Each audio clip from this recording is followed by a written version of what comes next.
Hi, this is Ann, and I'm here with my daughter Rose.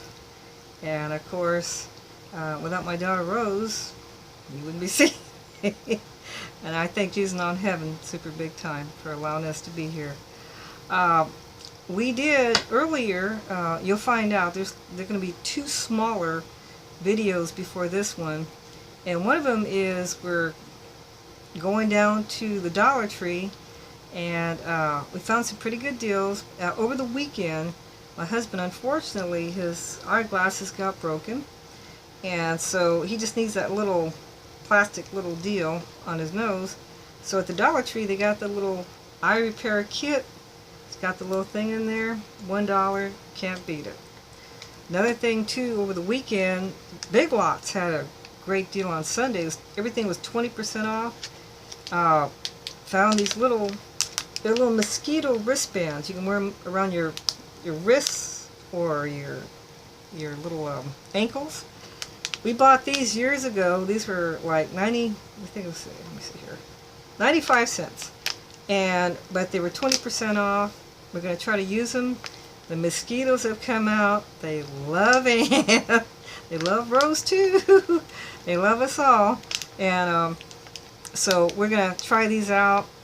Go out in the yard. It's not, no, the interesting thing this year, which is really nice, is that usually every year we have a pretty big ant problem. They come in the house. You can always hear the drum beats. They come in. They come marching in. Usually around May, and sometimes maybe beginning of June. But this year we haven't had as many ants coming in. But what we have had is, like, I don't know what it is. We got these ginormous spiders coming in.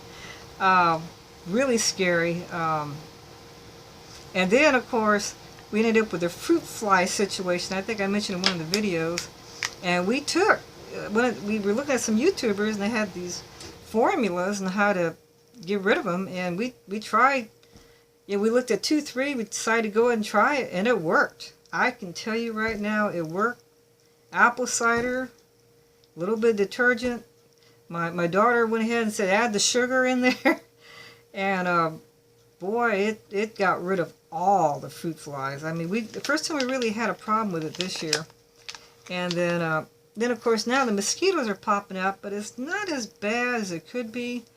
But nonetheless, what we're dealing with right now, like today's pretty good. It's not too super hot, but this coming week we're going to be dealing with some pretty heavy duty heat, humidity, the bugs. That's the thing, you know, when you live in a beautiful area, it's green and it's beautiful and everything, but then you have to deal with certain things. So, and I'm used to dry heat, you know, being from California, but then California has its own things. I mean, you know, you have ants over there. But where we're living is like, I can't even talk today. Where we were living, mainly we didn't have the humidity. You had to deal with the heat once you left the coastline going inland. But if you didn't go inland and you were just on the coastline, you get that nice ocean breeze. Felt great. Monterey and San Francisco, temperatures are great all year round. I mean, you can't beat it. It's, in the words of my husband, it's about the only place in the world that he knows of where, you know, it just stays about 60, 70 degrees all year round. Wintertime can dip down a little bit low, but not too much. So it's a rare place. And so I was talking with a friend of mine at church, and she's from the same place I'm from. We're both from the Monterey area. And she says, boy, this heat, you know, it's just, she says, I've been gone for a long time. And I says, yeah, I've been gone for over 20-something years. But it takes time to acclimate yourself to other places because it's just, you know, you get spoiled by that nice cool temperatures and no humidity, no mosquitoes. But we do have an ant problem. We have ants, we have snails, you know, over there in California, other little bugs. But it's not like, it's just different. I'm not saying it's better, I'm just saying it's just different. But one thing I wanted to discuss, you'll see a video prior to this one here, where we go to the Family Dollar, and you know, you can't see my face. The camera's facing outwards towards the Family Dollar, and I'm talking about, you know, lately in the past 3-4 weeks, I've been watching, you know, all sorts of great YouTube videos, and like I mentioned in that previous video, is like, you know, I love all the YouTubers. I think, you know, they put a lot of work into their videos. I think they do a great job. They all have something special to say, or something, a way to entertain you, or, you know, I mean, there's a lot of great stuff. I mean, it's just, so I don't have any criticism of anybody on there. Of course, I haven't seen everybody on there. I mean, there's tons and tons of YouTubers. And of course, you know, like ourselves, we're on the low end. You know, we're kind of like, my daughter found out there's like a certain amount of YouTube videos that are in this uncanny valley where nobody has really seen them. And then you have some that have, you know, small views like ours, but we're thankful for every view we get. I'll tell you right now. Every time we get a view, boy, we're feeling pretty good. Even if it's just 1 view, 2 views, we're very, very thankful. And then of course you have more people have more. But the thing is, I think what I've been looking at the last 2-3 weeks, maybe a little bit longer than that, is I've been looking at, which I was not aware of, is they have people who they call themselves preppers and homesteaders and survivalists, minimalists, and they're all very, very nice people. I mean, you can tell.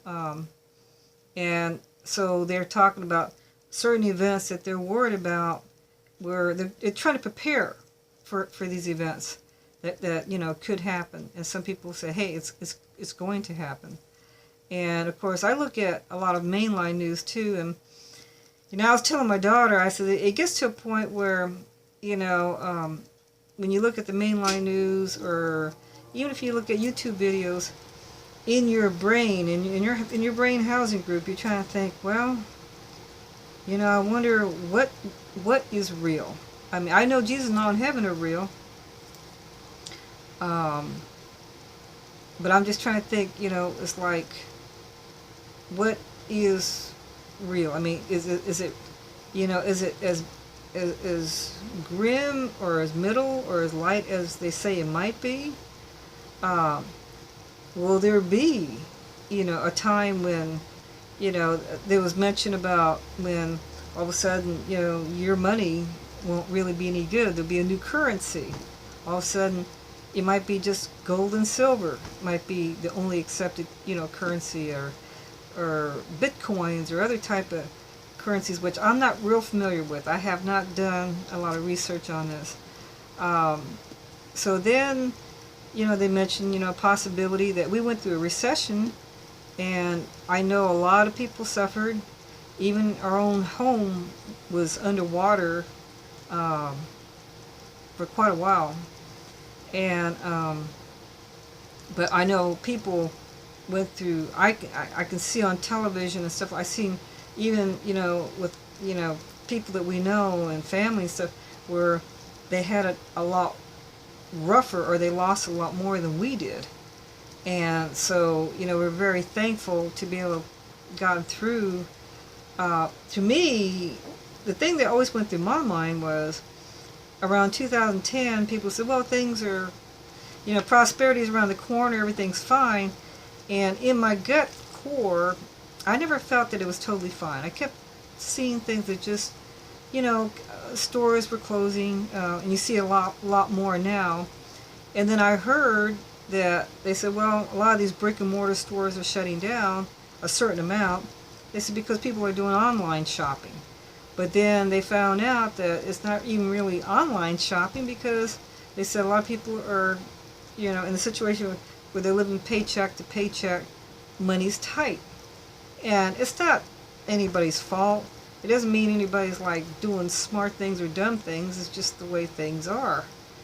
And people are doing the best they can. I mean, my dad always said that, just, honey, do the best you can.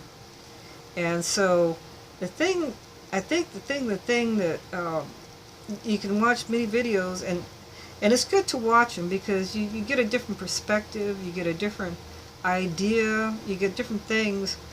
But on the other hand, too, I really wonder, what really is happening. I mean, what is the real deal? I think it's confusing for people like myself because you want to do the right thing. You want to make sure that your whole family is doing well, and I grew up during the time, being a little kid in the 60s and the 70s, watching my dad go to work. He worked from 8 to 5. He came home. My mom was she was a full-time homemaker and mother, and you just didn't think about those things. I mean, you did, but you didn't. I remember one thing that stood out in my mind is when there was a gas shortage, and we had that. You can go every other day, to get gas, and I remember that coming up. And of course, the next thing I remember was this last recession back in 2007, 2008, and seeing, people, a lot of people either in their cars or losing homes. I remember seeing signs, you go down the street and you'd see people, we buy gold, we'll buy your gold, and it was like, it went on for about 2-3 years. There's still a few places where they'll say they'll buy your gold. And then I was talking with my daughter, and that's what I love about Rose. She's like really, really smart, and she does her research, and she was analyzing things. She said, well, they were talking about, she went through history, she went through time, and she says, well, in some ways, some people who, like during the Great Depression, she says, it's like there was, a lot of people who were in soup kitchens and stuff like that, but also too, it's sort of like the currency stayed the same, and there was, later on, I think there was like a thing about silver, but she says the gold bars didn't really make much of a dent. Then you hear where, in other cases where, people say, hey, you're better off because if the currency changes, and we no longer see George Washington on a bill, and you can't use those, you can't use the coins you have, then, there might be a new currency being put out, or, or you need to barter, or, or it might be just silver and gold. I think it's silver and gold. I think of Rudolph the Red-Nosed Reindeer. The Burl Ives, he sings that silver and gold song really pretty. But, and I'm not making fun. It just kind of hit my memory banks. But what I'm saying is, this is where, in a way, you're trying to think, well, if something does happen and the economy starts to, it's going to affect a lot of people. And I'm praying, I'm really praying and begging to Jesus on heaven that, this, there won't be a financial collapse. That, people will not have to suffer. People will not have to, worry about things. Because I'm going to tell you, anxiety, this is the wild thing about it. I think all of us, this is one thing we all have in common, is I think anxiety has been a part of most of our lives. I mean, I can't say every person has had anxiety, but I would say, if I had to take a wild guess, I think most people have had anxiety in their life, worry. And so, you want the best for yourself, you want the best for your family, you want the best for your, I like to think that most people want the best for all of us, the whole globe, everybody in heaven. We want the best for everybody. And so the thing is, it's sort of like, it's very frustrating because in a way we see a lot of great things going on. I mean, you see a lot of great things where people are doing, you see where Jesus on heaven, where God is like, our Blessed Mother, you can see where there's been some great stuff going on in this earth. And of course, this earth is beautiful. I mean, it is. I mean, the oceans, the mountains, the trees, it's incredible. I wish I could visit every nick and, every crook and nook and cranny of this earth. It's just beautiful. You look up at the sky, and it's just incredible. It's just an incredible place, and just people are beautiful. The animals, it's just trees. I mean, you just see so much that is just so beautiful. And then you turn the page, and then you see some things that are very, very, very upsetting. Very, very disheartening, and some things that are not good. You see some really bad things that, like really bad, terrible things. And so the thing is, for myself, I think right now, I think when I got sick again in 2013, and I remember, people would come in, and it'd be health professionals would come in, and we even had family come in, and they would say, "Hey, Aunt, it's one day at a time. You just take one day at a time. Make the most of each day. If you can do something good for someone else, that'd be super great. Enjoy each day." And I think in many ways, sometimes there was two particular YouTubers on there. They were talking about, they use the term, if something bad hits the fan, and though there was one, I don't know his name, so I'm not trying to be disrespectful. He's a man, probably a couple of years older than me, and he was saying, I like, there's something about him. He kind of reminds me of Jeff Farnsworthy in the movie Anne of Green Gables. He's that kind-hearted looking man with the nice face and the white hair and the beard. And you can tell, he looks like he's either a farmer or he has a big piece of land, and looks like he's got a single wide mobile home. And he seems like a really nice man. And I like the way he said it. He says, if things happen like this, he says,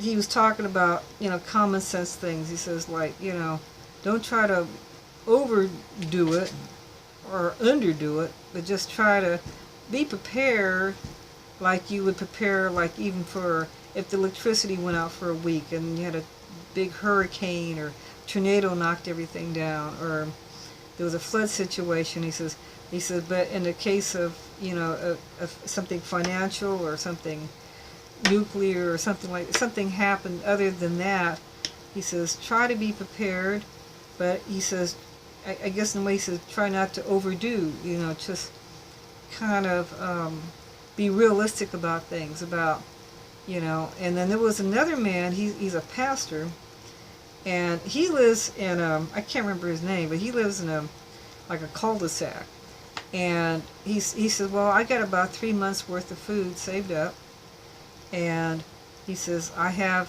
a weapon to protect my family, and he says, I've gotten together with my neighbors, and if things got really bad, people were running around in gangs and looting or whatever, or things got really bad, people are getting hungry and stuff. He mentioned, he says, well, I have about 3 months. He says, usually, the government can usually get themselves together after a certain amount of time. And he says, and if not, I like what he said. He said, he says, and it's true, I've mentioned this in a video before, my life and our lives are truly in Jesus and all in heaven's hands. You're truly in God's hands, and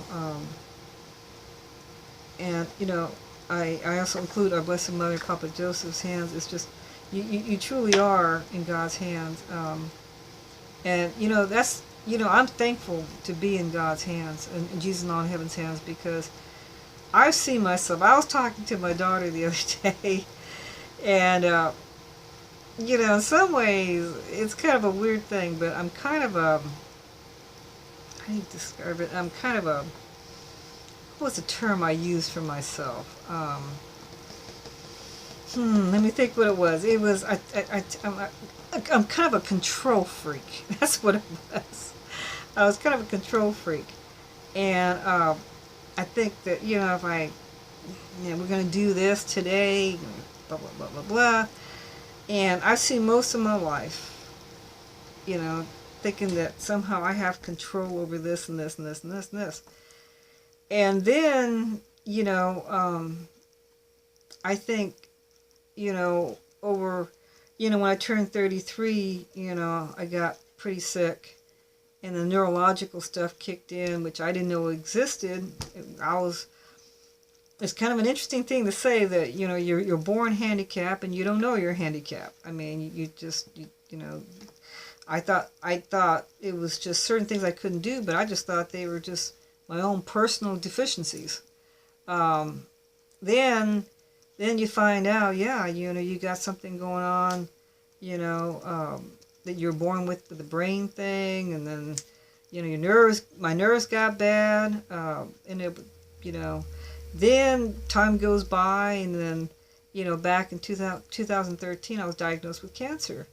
And so all of a sudden, it's sort of like just when certain things, and with the cancer, the type of cancer I was diagnosed with, really, there are, young children, babies who are born with it, or young children who get this. And that's why I mentioned, if you can try to, donate some money to St. Jude's, I think it's really, really great. We do it ourselves. And, but what I'm saying is sort of like certain things, just really, no matter what you drink or eat, these things happen. And so the thing is, I mean, you do the best you can to eat and drink healthy, try to, and I'm big, I say, that you need to do it. Like myself, I try not to eat as many fatty foods because, my cholesterol is not too great. So, I have to be careful. And I take certain medicines. And so, there's other things too, blood pressure, stuff like that. You try to take care of yourself. You try to do your part, what you can.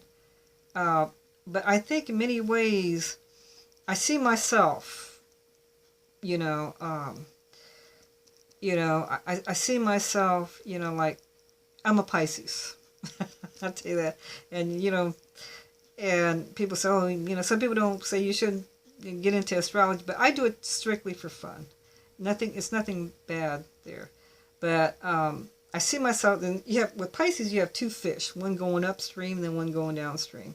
And many people have different interpretations of that. But I'm going to give you my interpretation of myself as a Pisces. And I see myself, I'm always trying to swim upstream, and I'm fighting the current, and I'm going up there because, by golly, I'm a control freak a little bit. I get, the bills have to go out on this certain day. By golly, we got to go, pick up this at that supermarket on this certain day. A tornado could be coming, but by golly, we got to go. Even though we're worried about the car maybe giving out, we can get to the bank. There's certain things, I can see where I could be a lot more flexible.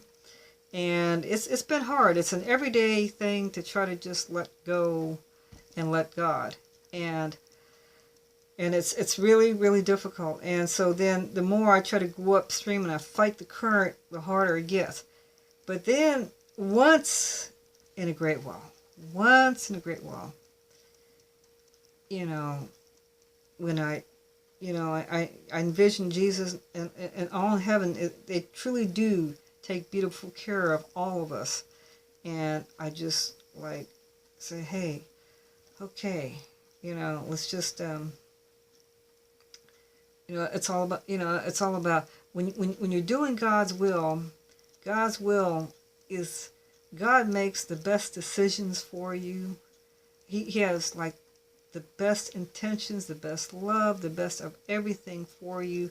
So whatever God plans for you is the best. Whether sometimes it can be something good, it may not be something that is not so good. I mean, it could be, and what I mean by not good, sometimes people end up in car wrecks, or, sometimes you get sick.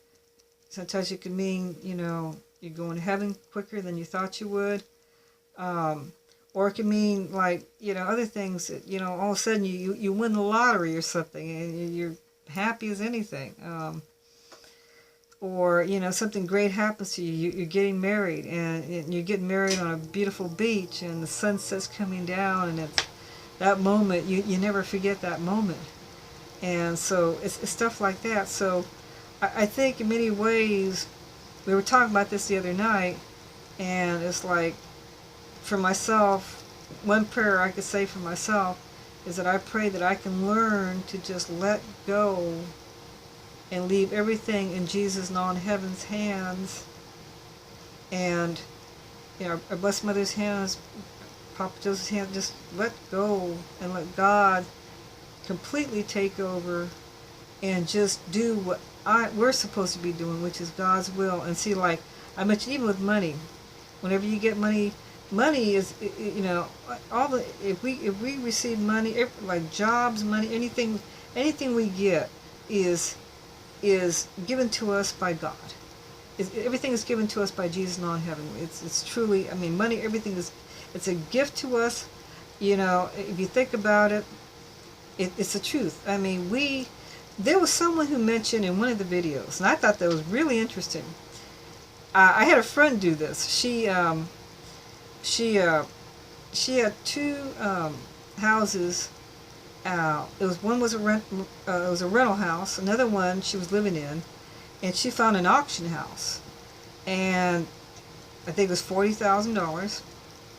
And so she went ahead and applied for an equity loan in the house that she was living in, got $30,000, and she was going to take that money, and then she still needed $10,000 because it was an auction house. She had to pay cash for this house.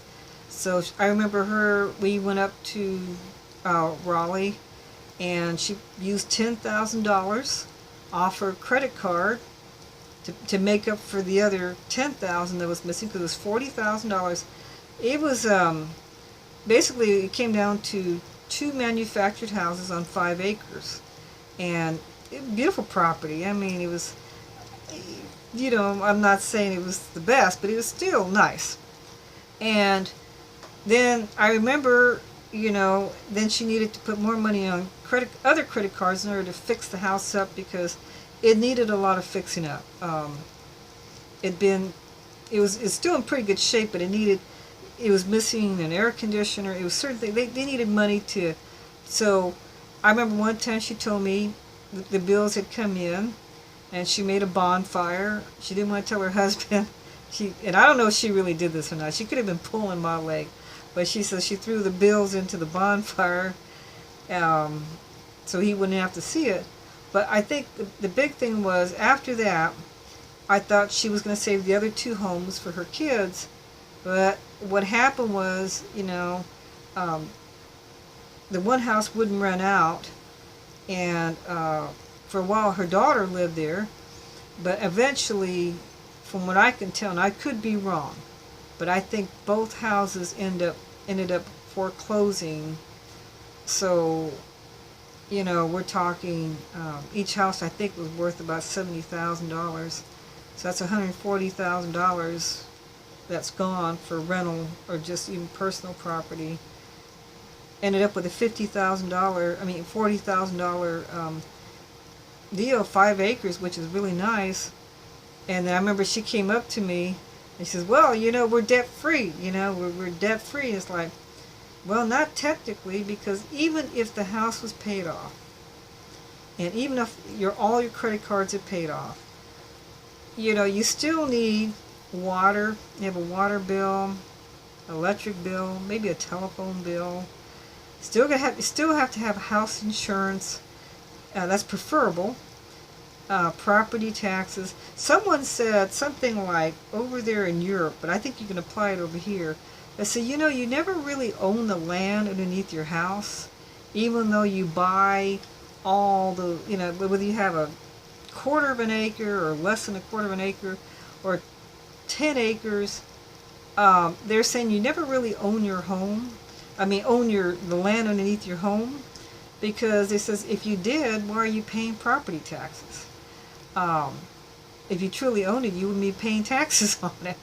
And I never thought about it. I mean, every year we pay property taxes, and I know the property taxes are used towards, keeping the roads going, or building infrastructure. I mean, I get that. I do. But that was an interesting thing that I never really thought about. And of course, and even the house. As long as you live in the house, you need some type of insurance in case it burns down and you want to replace the house, unless you have cash to buy another one. Some people do. They can simply just replace it. And for them, I'm happy for them. But that's not the case for a lot of people. So then, I think it comes down to this, and this is where I really like that one pastor. I'm going back to him again, where he says, well, I got about 3 months worth of food stocked up. And I think that's a pretty smart idea. And he says, if things happen, he says, but he says, in the end, he says, if for some reason, there's a crowd of people, they break in the house, and they take my life or take the life of my family, he says, I know we're going to a better place. Heaven is our eternal place, our eternal home, which is really, really beautiful. That's beautiful down here. That's why I'm praying that I always pray that Jesus and all in heaven will come back in our lifetime, because when Jesus and all in heaven come back in our lifetime, it's not the end of the world. It really is the beginning of a great world, because it's going to be the way we all pray and wish it could be, where everybody loves one another, everyone gets along with everybody, there's no crime, there's no more death, there's no more sickness. We can be with Jesus and all in heaven, really close. We can be close to one another. We don't have to worry about someone lying to us, stabbing us in the back. Is this person telling the truth? You know what I'm saying? You don't have to worry about money, as far as I know. You don't have to worry about a lot of things that create anxiety. And anxiety, Jesus talks about it in the Bible, where he says, because he's talking about, he says, why worry about what you're going to eat or what you're going to wear? He says, your beautiful Father in heaven knows you need these things. If you look at the birds of the air, he says they don't neither sow or reap, but he says they have beautiful, they're beautiful, and they're fed, they eat, and so, but also too, I understand, like for people who are prepping, I understand that too, because in the Old Testament, there were times in the Old Testament where, people were told by God to, like I think it was Joseph, and even if you look at the time of Moses, people were getting ready. Like I think when I think they call him, it was like when the darkness came in, and Passover, and people got prepared. I remember in the Ten Commandments movie, the one nice lady says, hey, fill up your bucket full of water,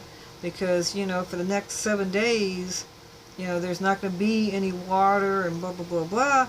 And, if I were you, I prepare. So, believe me, I do believe in a certain amount of preparation for certain things, especially since now we live in a state that can get hit by hurricanes and stuff. And then prior to that, when we lived in Oklahoma, we were in Tornado Alley. And then when I lived in California, we have earthquakes. So, yeah, there's a lot of things that, and everyone's mentioning always have some type of emergency supply, and which is always a smart thing to do. If you can afford to do it, do it. I think it's a great thing. I think it's a great thing to be prepared. But also, too, I think for me, in order to have some peace of mind in my mind, too, because I'll drive myself crazy thinking, well, next year, that $5 bill I have in my hand, will it be worthless? Or will it still be good? I really don't know. I think, and this is where I admire people who do videos on YouTube, because they say it. They're not, they say, hey, prepare for the worst and hope for the best. And so, even for themselves, they're not 100% like, when it's going to happen, or if it's really if it's going to happen. But the thing is, yeah, I think a little bit of preparation is good. I know just even for emergencies, if the electricity goes out, I didn't realize, it's like, duh, Mrs. Jones is not the brightest, but I didn't realize that, yeah, we have a small freezer, and I didn't realize that the food could spoil that fast, within, usually in one day. It's questionable if that food is still good. I was under the old school where if you kept the freezer closed and you didn't open it, the food would be good for about 2-3 days, and I found out from a reputable doctor that that's not the case. And then, like the refrigerator, if you open the refrigerator, I think the food goes back bad in 4 to 6 hours. Even if, um, um, you know, um, even if you don't open the door. So, I think for myself, I guess what I'm saying is, I'm still looking at this. I'm looking at the YouTube videos. I'm looking at the news. I'm keeping an eye on it. But really what I want to do this summer is I want to enjoy the summer. My beautiful daughter, my husband. I want to have a good time. I want us to have a great fall. I want everybody in the world really for everything to go great. What I need to do is I really do need to pray more for, like I said, that people don't die, people don't get sick. I'm praying for the best for everyone, for every country, for everyone. Now, my beautiful Rose let me know I'm at 35 minutes, so I'm going to keep this shorter. So I'm just going to say a couple... Just worried about cutting off. Oh, yeah. So I'm just going to say just a couple of prayers, and but I want to just tell you what was been on my mind here lately, too. And, I'm just going to say a couple of prayers here. And this is out of my favorite prayer book here. I think you know that. Let's see. For divine guidance through the day. Lord God Almighty, you have brought us safely to the beginning of this day. Defend us today by your mighty power, that we may not fall into any sin, that all our words may so proceed, and all our thoughts and actions be so directed as to be always just in your sight. Through Christ our Lord. Amen. Direct, we beg you, O Lord, our actions by your holy inspirations, and carry them on by your gracious assistance, that every prayer and work of ours may begin always with you and through you, and be happily ended. Amen. And then I'm going to do, let me see here, hold on 1 minute. I'm going to do a prayer to the Blessed Trinity, and I include our Blessed Mother and Papa Joseph. We adore you, our God, and we thank you for having created us, for having made us a Christian and preserved us this day. We love you with all our hearts, and we are sorry for having sinned against you because your infinite love and infinite goodness. Protect us during our rest, and may your love always be with us. Amen. And let me just see something else here. And here's a prayer. Let's see.